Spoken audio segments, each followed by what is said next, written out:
All right, guys, how's it going? Now, before I get into this video, I just want to let you know two things. One, I'll be live on here today at 4 o'clock UK time if you want to come along and have a natter about LFC or any of the videos I've recorded and these articles that we've gone over today. And two, I'm a bit bunged up. I've got a bit of a runny nose, my eyes are sore, I've got a banging headache. So I apologise in advance if you see me rubbing my nose a lot or if I'm coughing and spluttering or whatnot. All right? But I'm here. I should be in bed, to be honest, I think, having a rest. But I didn't want to let you down. No, these are important articles. And I knew that today I couldn't just think, I'll do them tomorrow, right? These are important articles today, I think. So there's been two articles reviewed by myself and Dave today. Paul Joyce articles. If you haven't watched them, you should watch them before this one. It wouldn't make sense to watch this one first. For those of you that don't know, Paul Joyce is the closest journalist to Liverpool Football Club. You only need to listen to him and Ornstein at The Athletic, right? But you still have to be careful because a journalist, it gets, really good information. He's obviously doing something for the club as well at times, right? So the relationship works in both directions. But we get very, not excited, but very interested when a Paul Joyce article comes out. I always think, what does Michael Edwards want me to know? I think you know the drill. If you don't watch the first upload today regarding Paul Joyce, and I'll probably explain it a little bit better. Basically, we pay attention to what Joyce says. All right? If you're new to the channel, Dave, my AI assistant, will analyse the article for us. It's not a case of just throwing it at ChatGPT or Grok or Gemini or some other AI, which other people on other channels have tried to copy us and failed miserably. But no, Dave is trained. I've trained him for about 18 months or so. He's analysed thousands of articles. He knows what we're looking for. We're looking for club messaging. We're looking for club propaganda, a change in tone. We have a wealth of information on every journalist that we discuss on this channel. So if I get Dave to review an article, he will immediately cross-check it against Joyce's other articles and also other key journalists like Ornstein. All right, and it really helps us because there's things that I would never remember. It's just my long-term viewers will tell you Dave's fucking shit hot, right? And I did that. All right. So here we go. This article, what we got? Right, first of all, this is behind a paywall. I do pay for it, the Times and the Athletic, because of the two journalists I've just mentioned. There are ways around. You can access every article at these websites. There are ways to do that. I can't tell you how. But we have a very helpful community. Get involved in the comments section. Okay, Milli Vanilli, as I like to call him. Milli Vanilli symbolises Liverpool transition as end of era looms. On face value, you think, well, this is just an article about Mamardashvili maybe taking over from Alisson or something like that. My first thoughts when I saw it was, well, this is just a Mamardashvili piece. There's going to be some comments from him or something.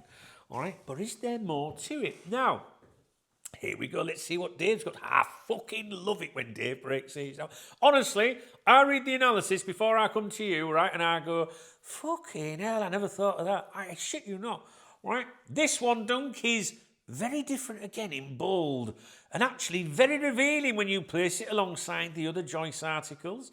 If the last article was pressure plus consequences, this one is context plus justification. And that matters a lot. First impression, what type of article is this? For example, Dave is trained to immediately tell me, right, what sort of an article is it? Is it a match report? Is there some propaganda here? What the fuck is this article about? Before I even get into reading his analysis. On the surface, oh yeah, that makes me think something's coming. On the surface, this looks like a goalkeeper feature. Yeah, that's what I thought. A PSG preview, a transition piece, well, yeah, end of an era, yeah? But underneath, are you ready? Underneath, this is a big picture framing article. So straight away now, from that first impression comment, I'm thinking, fucking game on, Dave's into it. Number 2, here we go. Immediate tone shift from previous article. Let's compare quickly. Previous article, slot pressure. That was about, right? May decide head coach's future, the PSG outcome. Mentality failing, leadership question, urgency. This article, transition. End of an era. Aging greats, teething troubles, more pain to come. Well, I don't want to hear that. That is a clear de-escalation of immediate pressure. He needs to make his fucking mind up, Paul Joyce. What's going on? The core narrative. This article is built around one idea. Go on then. Liverpool are not just struggling. They are changing. Everything flows from that. Yeah, we're changing, all right, to a sack of fucking... Sorry. I got an headache. I shouldn't be shouting, but I don't know. Certain things trigger me. A. The end of an era. Joyce spells it out. Salah's leaving. Oh, all right. I thought it was about Alisson. Oh, there's Alisson here. Salah leaving. Robertson likely leaving. Van Dijk timeline. Well, I won't miss him, to be honest, where he is these days. Alisson timeline. But hang on, I'm going to stop right there.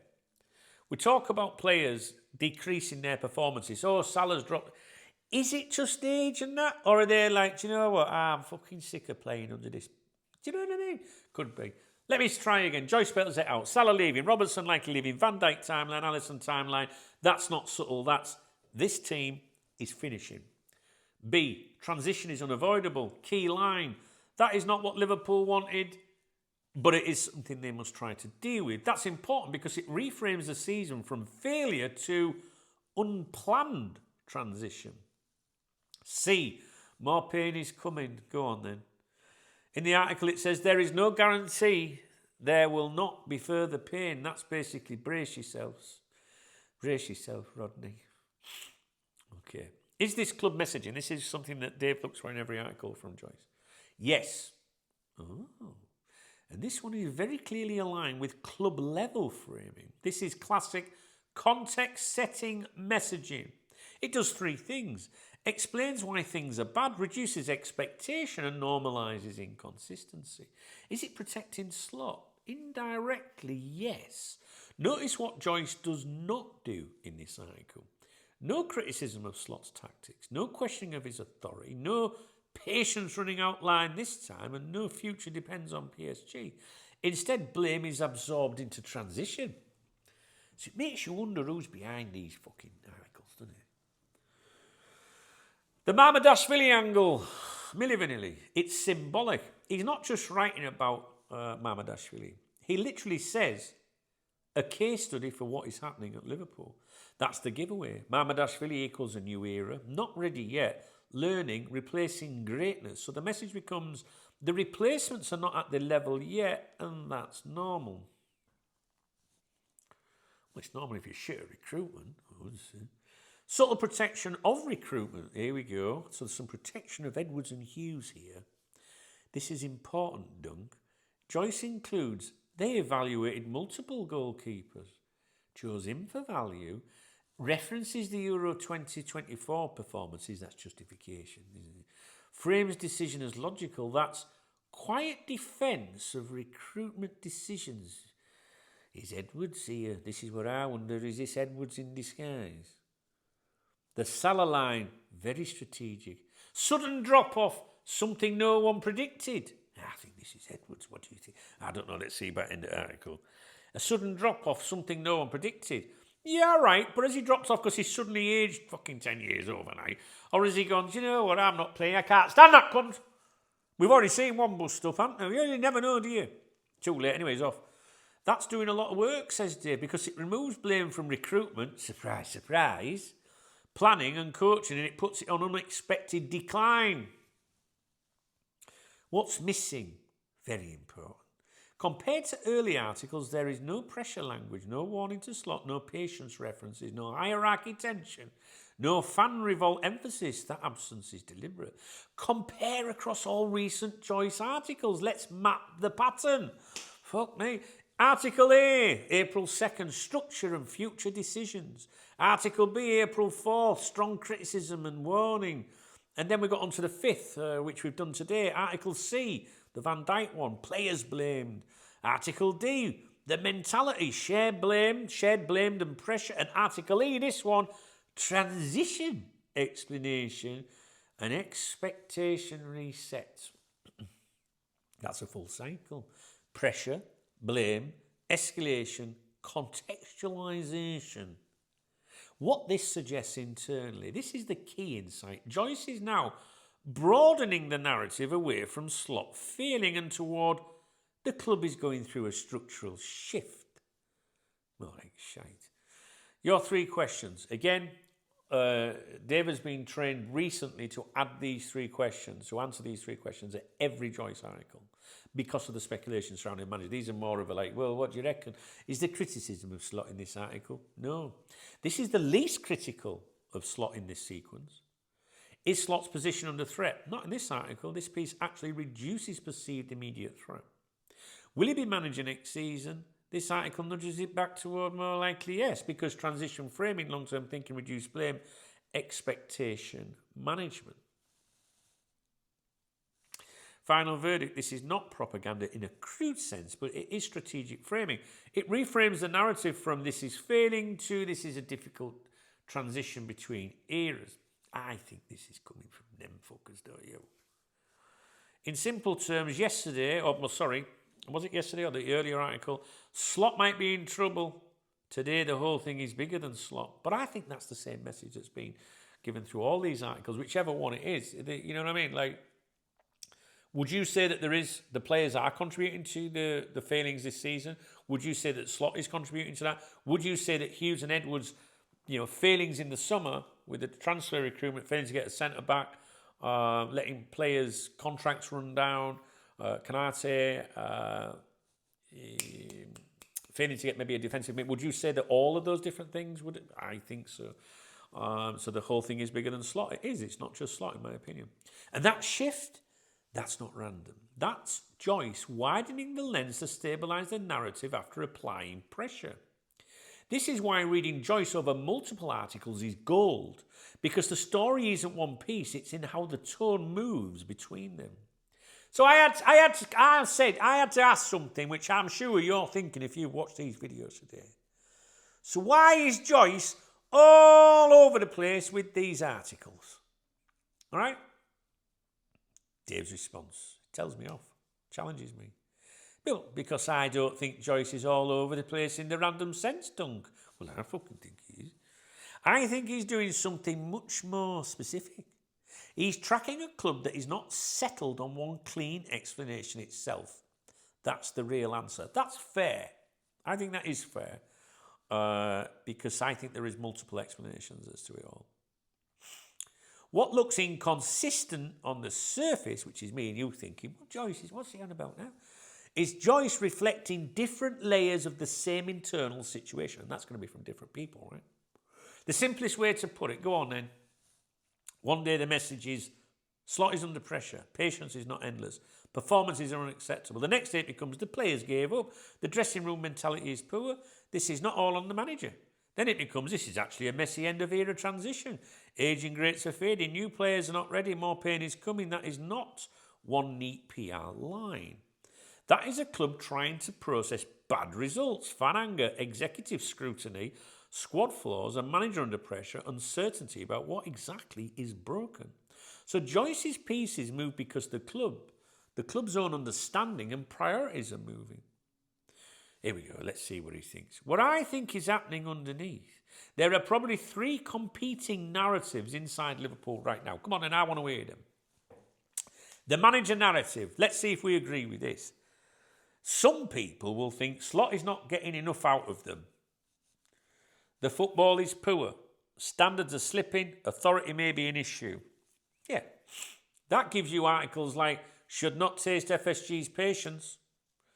May decide head coach's future. Right, okay, I think we all agree with that.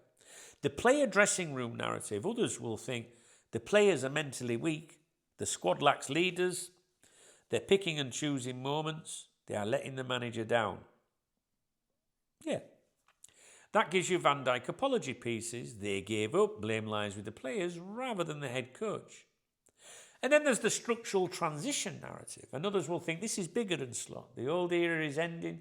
The recruitment cycle is incomplete. Too many replacements are happening at once. Expectations were wrong. That gives you Mamardashvili as a symbol of transition.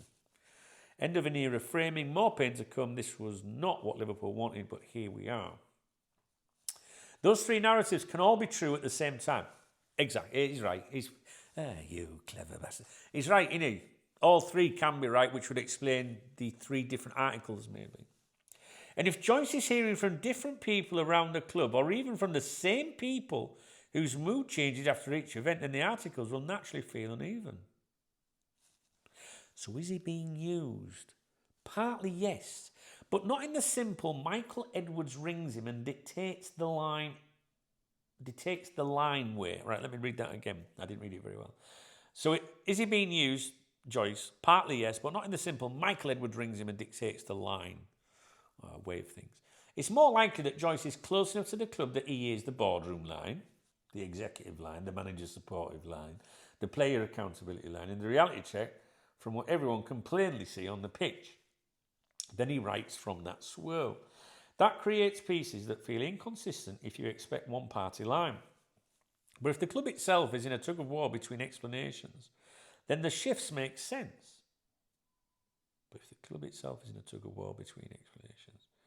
Then the shifts make sense. Basically, everyone's to blame then. Start at the top, cull. Can't get rid of all players, so get rid of all others.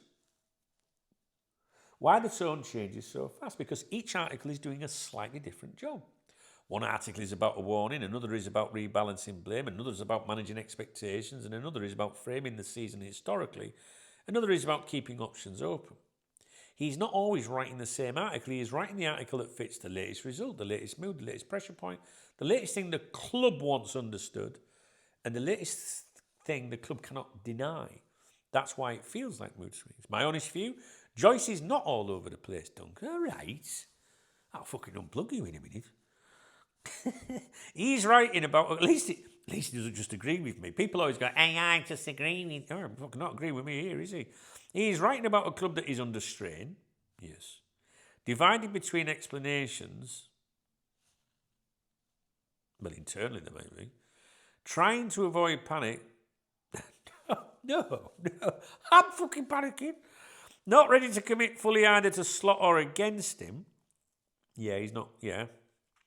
And still hoping events might save them from making a brutal decision. They can hope as much as they want, but that's why the message is never clean. Yeah, I get it. They are hoping, oh, let's hope he beats PSG and goes and wins Champions League, and then we don't have to sack him, right?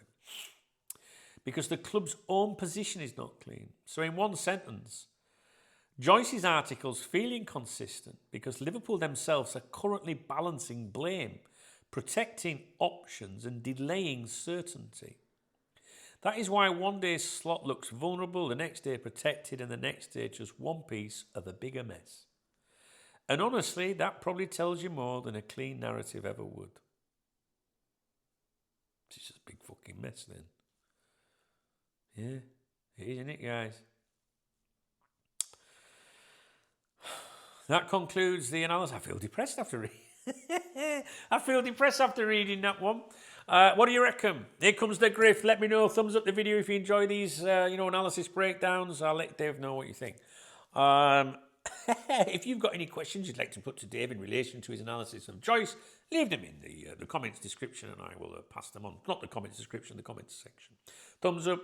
Drop me a comment. There's love art under the video called the Super Thanks. Some of you obviously don't know how to use it. There is a channel membership for my legends out there, my squad. If you see someone with a football next to the name in the channel comments or on a live stream, absolute royalty around these parts. You step aside and you give up your seat when you see them. Okay, they're my peoples. They're really important people. Now listen, everyone's important, but without my channel members, I can't be here, guys. Honestly, I'd have to work for a living. Right, what else is there? In the video description, there's 3 links. They're my alternative ways of supporting me. Obviously, Revolut is my beer kitty, but that's the last thing on my mind right now, but I might think differently by Saturday. And that's it, I think. Yeah. All right, I'll leave you with it. I don't know. I do have another video I would like to get out to you today. I don't know if I'm going to have time. I've got a live stream coming up in an hour and a half, and I've got to get these videos online that I've just recorded. But we will see. All right, guys, I'll leave it with you. 4 o'clock live on here today. Cheers.